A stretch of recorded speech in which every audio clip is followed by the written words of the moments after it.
The UK, my home, has some interesting place names. British people love to talk about Penistone, Clitheroe and Shitterton, but we're not here to be crude. Apparently everyone loves a list video, so let's go. Top 5 unusual place names in England. Number 5. Pittyme, County Durham. Nobody really knows where this name came from, but the most likely answer is that somebody in the 19th century thought it would be funny.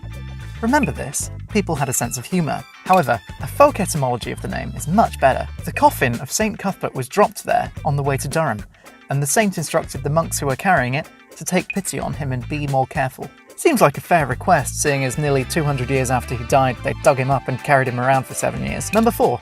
Catbrain Hill, Bristol. There's a common type of soil in this area, a rough, stony clay which apparently is reminiscent of brain matter from cats, because cats' brains are an obvious comparison for that sort of thing, I'm sure. There are also cat brains in Wiltshire, Oxfordshire, Warwickshire, Northamptonshire, Buckinghamshire, Bedfordshire and Surrey. Number 3.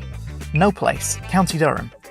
It's likely to be a shortening of North Place or New Place or something like that. However, the council tried to change the name in the 80s to Cooperative Villas, and presumably once the locals had stopped vomiting, they protested the idea strongly and removed all the official signs.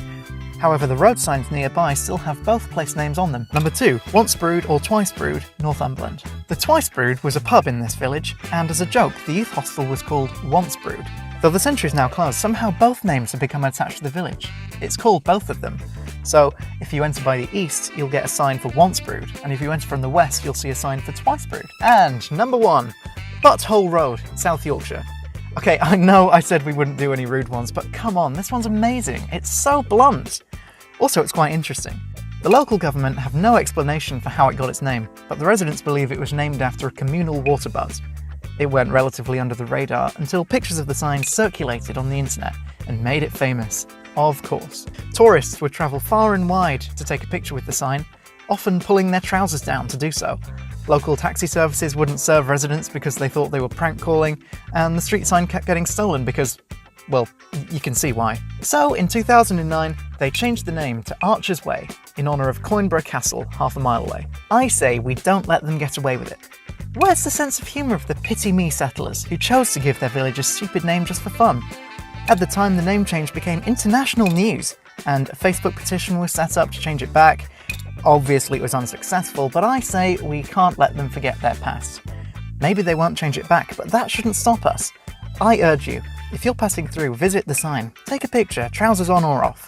Maybe the residents have changed since 2009 and no one will know what you're doing. Maybe your friends will wonder why you've taken a tourist photo with a random street sign, but when they ask, you've got a story for them. What you've also got is a YouTube channel to recommend to them. Please do, and share the video if you've learned something, because who wouldn't want to know there's a place in Durham called Pittyme, or a road that used to be called Butthole?